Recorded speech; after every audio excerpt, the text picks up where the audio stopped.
Okay, so this week we're going to start off with Section 5 optimization problems, which are word problems. And I'm just going to go over the guidelines real quick, just to give you an idea on how we approach these problems. But we are still going to be using all the techniques about derivatives, the first derivative test, the second derivative test, stuff like that, to help us answer these questions. So without further ado, here's some guidelines. First, you want to read the problem carefully, identify variables, organize with a picture or something like that. I guess an easier way to kind of identify step one is just if you were talking to somebody who has no idea about math, how would you explain what is happening in that problem without any math? So, for example, you may want to find the maximum volume of a box starting with a rectangle. So, just a piece of, I guess, cardboard that looks like that up in the upper right-hand corner. Okay? Now, step two. I don't know why that popped up. Let's get rid of that. So, step two. We're going to identify the function that is to be optimized. So the key word here is optimization. So you're going to look for words such as max or min within a sentence, and that is going to be the function that we're going to want to optimize.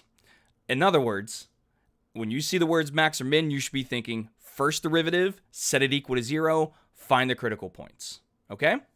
Step 3, you're going to identify the constraints. In all optimization problems, you are limited to some amount of material, whether it be cardboard for a box or maybe you figured out a function that models the amount of time that it takes a person to learn a new task. And you were trying to minimize the amount of time because you want them to be able to take this task and then produce some sort of product or service for your company. Step 4. You're going to use the constraints to eliminate all but one of the variables of the objective function. So in other words, once we identify the thing that we want to optimize and what's constraining us, we're going to take that constraint equation and solve for one of the variables. Okay? Could be one variable, or I'm sorry, you could have one constraint or you can have many constraints. All right? It all depends on the question. Step 5, with the objective function expressed in terms of a single variable, find the interval of interest for that variable. So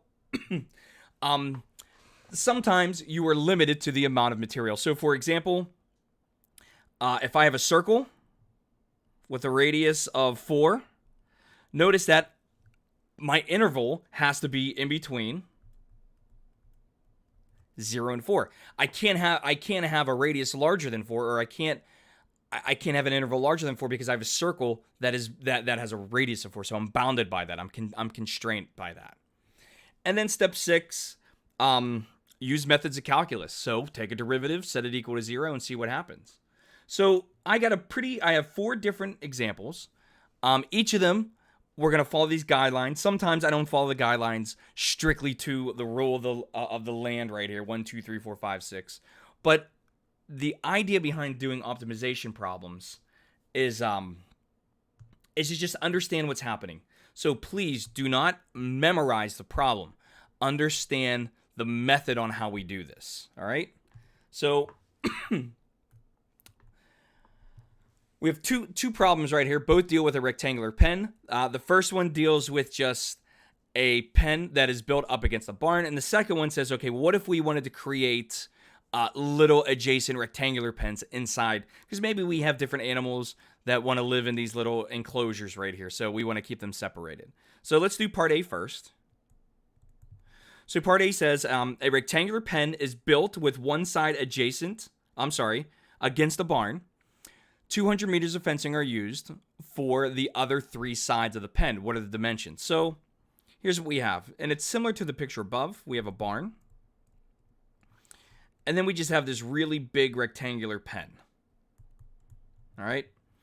And what we know is we want to maximize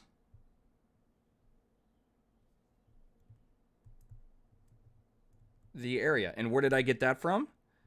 Well, I got it right here in the very last sentence. And because I see that word maximize, I know this right here is going to be our objective function. That's what we want to maximize. So naturally, a question would be, the next question would be, okay, well, what do we have? What are our constraints? Our constraints are right here.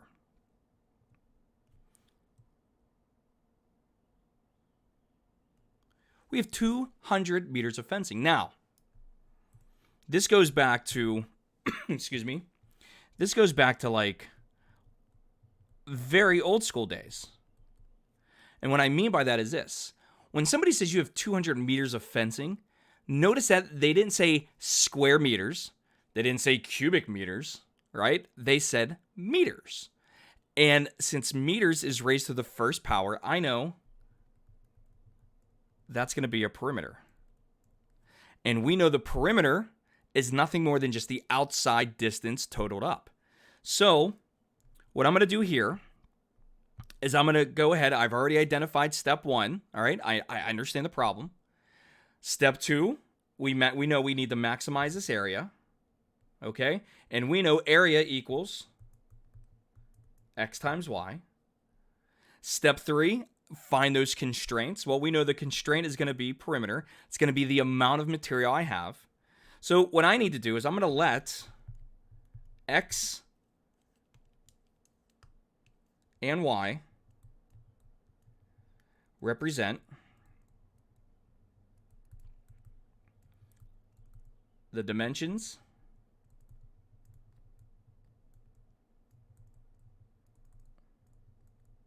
of the perimeter, okay?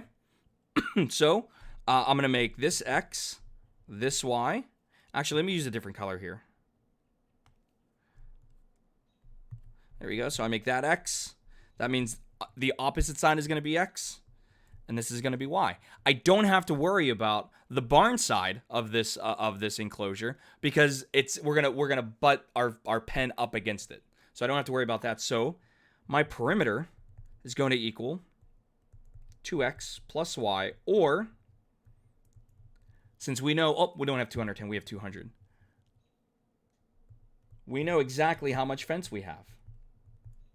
We have 200 feet or 200 meters of fencing.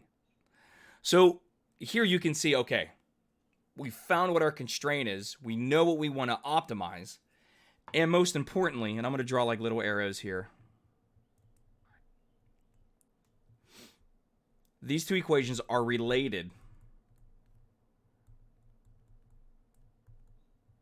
because of the variables. Now, step 4, we're going to use our constraint equation to eliminate all but one of the variables. And it doesn't matter which one. So what I'm going to do, let me zoom out here a little bit. What I'm going to do here is I'm going to take 200 equals 2xy, or 2x plus y, and I'm just going to solve this for y. So I get 200 minus 2x equals y, and I'm going to put a big square around that. Because what I've just done is I solved this equation for explicitly one variable in terms of the other. And what I can do with this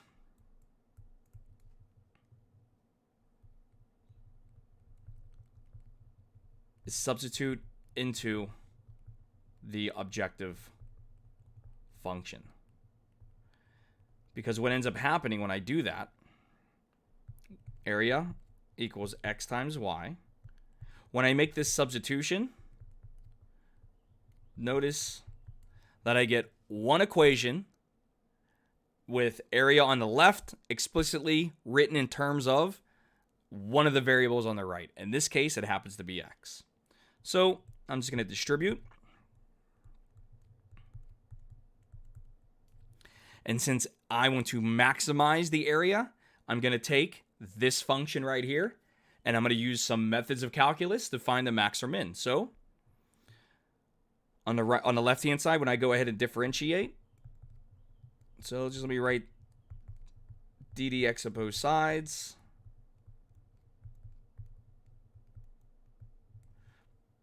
On the left-hand side, I get my derivative, a prime, equals derivative on the right-hand side is just going to be 200 minus 4x. Now, the interval where I'm concerned with here, all right, is going to be between 0 and 100. Okay? Now, my next step here is I'm going to set my derivative equal to 0. And I'm just going to go ahead and solve this for x. So by doing this, I subtract 200 from both sides. I get negative 200 equals negative 4x. Divide both sides by negative 4.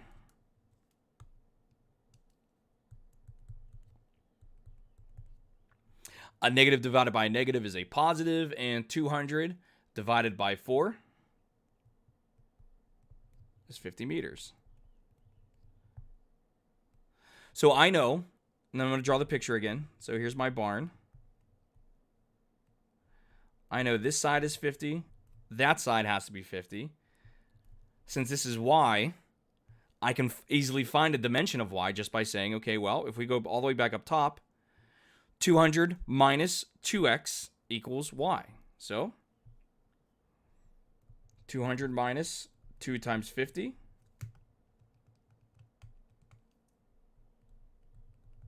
equals y, or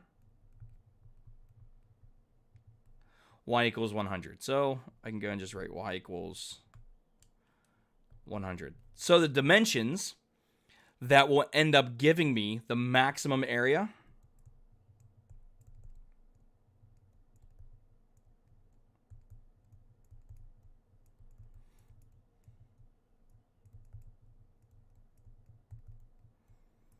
is 50 meters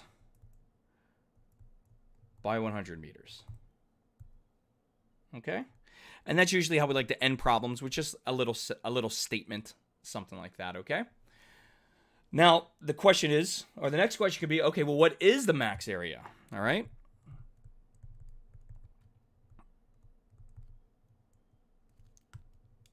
Well, since we found the dimensions, that's simple. The max area is going to equal 50 times 100, or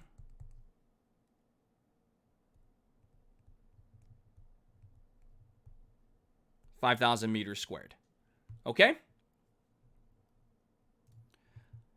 For part B, it's a little bit different.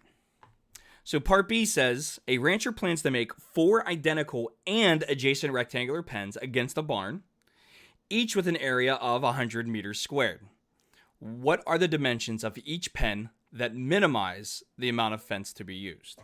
So in this situation, they're telling us each pen must have an area of 100 meters squared. The question is, what are the dimensions that minimize the amount of fence used? So I'm going to go ahead and highlight this.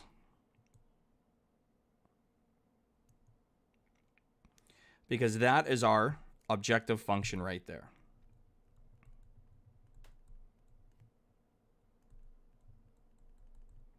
And since we're talking about dimensions here,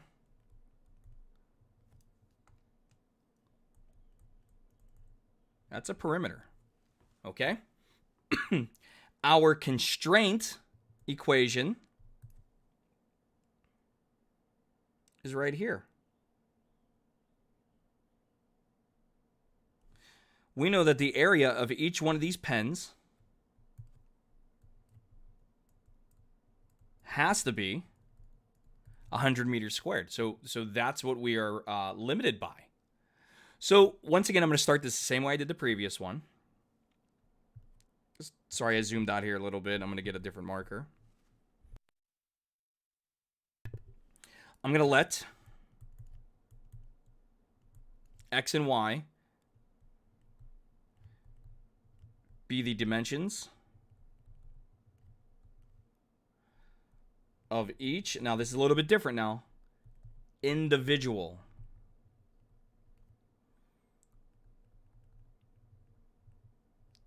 rectangular pen. Okay? So I know that x times y has to equal the area of one of the pens, or 100. Okay? So I'm going to go ahead and solve this for one of the variables again. I'll solve it for y by dividing both sides by x.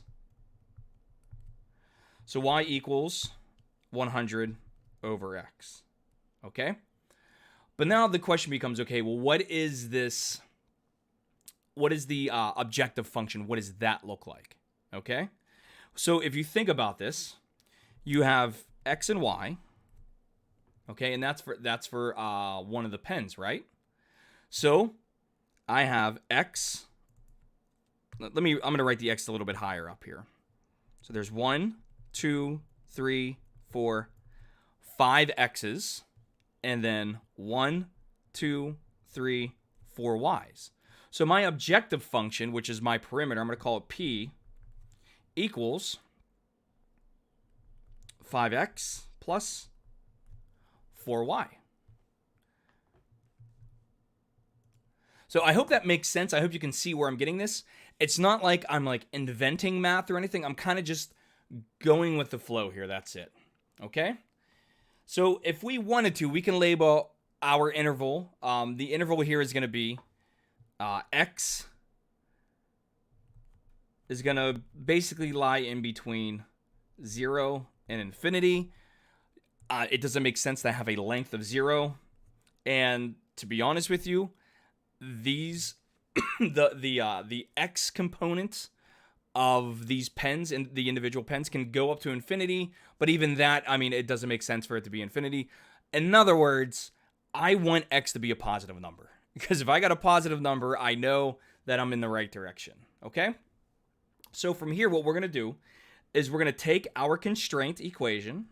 So let me label this as constraint, and we're going to substitute it into our objective function. So that gives us P equals 5x plus 4 times 100 over x.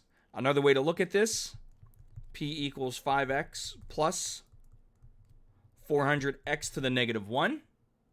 Now I'm going to go ahead and take the derivative. So P prime is going to equal 5 minus 400 times x, or I'm sorry, 400 times x to the negative 2. And from here, I'm just going to go ahead and solve for x by setting the equation equal to 0.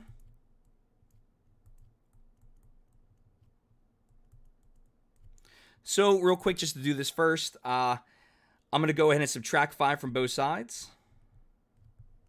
I get negative 5 equals 400 over x to the second. Oh, sorry, negative 400 over x to the second. Sorry about that. Now I'm just going to multiply both sides by x to the second.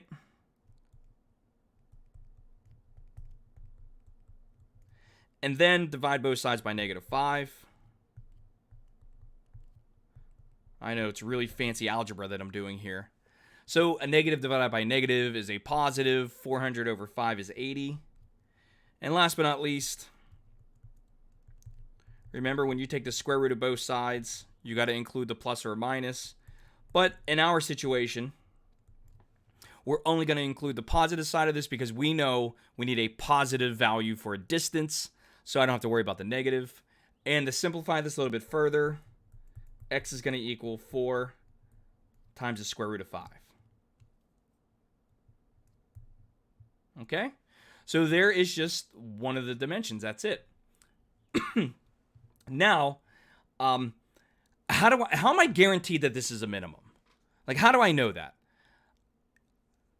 There are a couple ways you can go about this. You could do your number line and all that stuff, because you have a critical value, and then you could tell me what the slopes of the tangent lines are to the left and to the right of that. The easiest way to tell me if this is a minimum or not is just to go ahead and take the second derivative. So the second derivative is going to be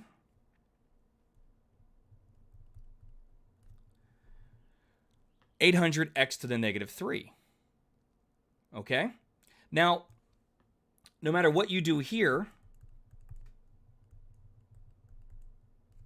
all right, we know we need positive values of x because we have an actual distance, and no matter what number you pick to test this, you have a positive divided by another positive, which is a positive number. So I'm just going to write a little statement here. Since our second derivative is greater than 0, meaning it's positive, this implies concave up. And we know concave up looks like a cup. Therefore, we have a minimum at x equals 4 square root of 5. So we are guaranteed that x equals 4 times the square root of 5 is the minimum value for this. Okay? So the last thing that we have to do really is just figure out what are these dimensions, because that's what they asked us for. So therefore,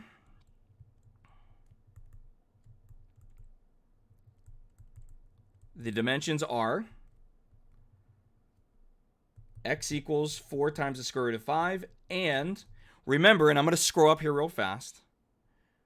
Remember, we solved our constraint equation for y. So y equals 100 divided by x, or y equals 100 over 4 square root of 5. And I'm not going to be too concerned with rationalizing the denominator and everything, but I am going to simplify this a little bit to just say y equals 100 divided by 4 is 25. So 25 over the square root of 5. And I'm fine with that. Okay? So I hope this problem made a little bit more sense. Notice we looked at one example that was max, then we looked at another one that is min. But the idea behind each of these problems and every single one that you do in this section from here until you are done with calculus is understand what's happening in the problem. In fact, let me just go back to the steps here. Understand what's happening in the problem. Identify the function that is to be max or min. That's called the objective function. Identify your constraints. Then you take that constraint equation and solve it for one of the variables, substitute it into the objective function, and then take the derivative, verify that it's going to give you a max or a min or whatever it is you're looking for, and then just answer what they want in the question. And that's basically it.